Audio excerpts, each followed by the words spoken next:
Ma chaîne vient d'être monétisée, c'est quelque chose que j'attendais depuis plus d'1 an, j'ai travaillé des dizaines et des dizaines d'heures pour pouvoir en arriver là. C'est ce que je voulais pour me sentir légitime de ma présence sur internet et de ce que je faisais, mais aussi pour pouvoir rêver du stade d'après qui était de pouvoir gagner un peu ma vie, en tout cas avec ce que je crée. Et honnêtement, je pense que ça fait partie de mes plus grandes réussites et mes plus grandes fiertés. Et je vous dis ça avec un petit thermosade parce que je suis bloquée. Ça fait 3 semaines que j'ai pas publié de vidéo alors que je dois en publier une tous les 10 jours normalement. Et c'était pas des vacances. Pendant ce temps-là, j'ai écrit des choses mais ça faisait pas des scripts. J'ai filmé des vidéos mais ça donnait pas des choses belles. Et j'ai monté des bidules sur mes logiciels mais aucune vidéo n'est vraiment sortie.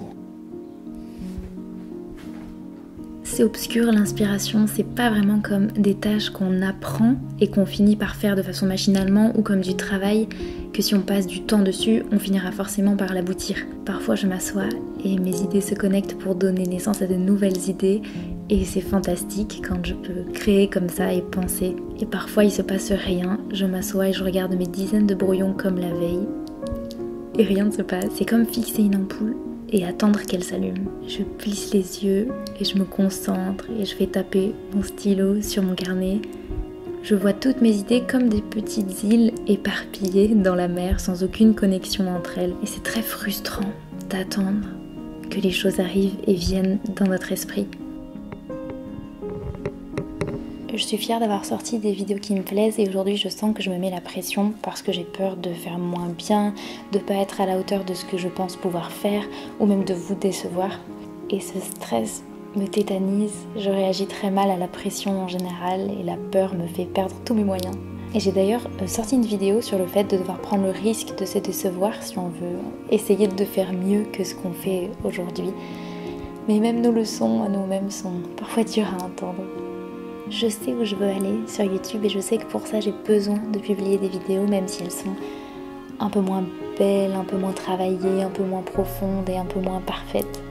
Et je me rends compte que les chefs-d'œuvre techniques ou très innovants sont pas forcément les plus inspirants pour les personnes pour arriver à se connecter avec. Et moi c'est mon but, me connecter avec vous, avec ma sincérité, mon authenticité. Et je pense que ça peut aussi passer par des vidéos comme celle-là.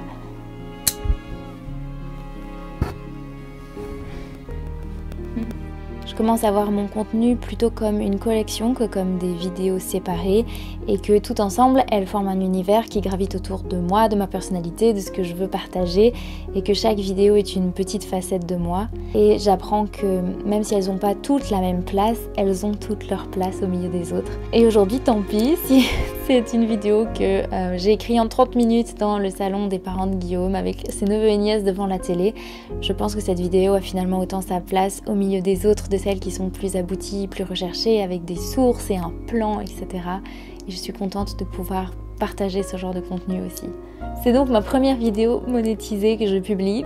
C'est loin d'être le genre de vidéo que j'avais imaginé pour ça, mais finalement c'est peut-être tout aussi bien.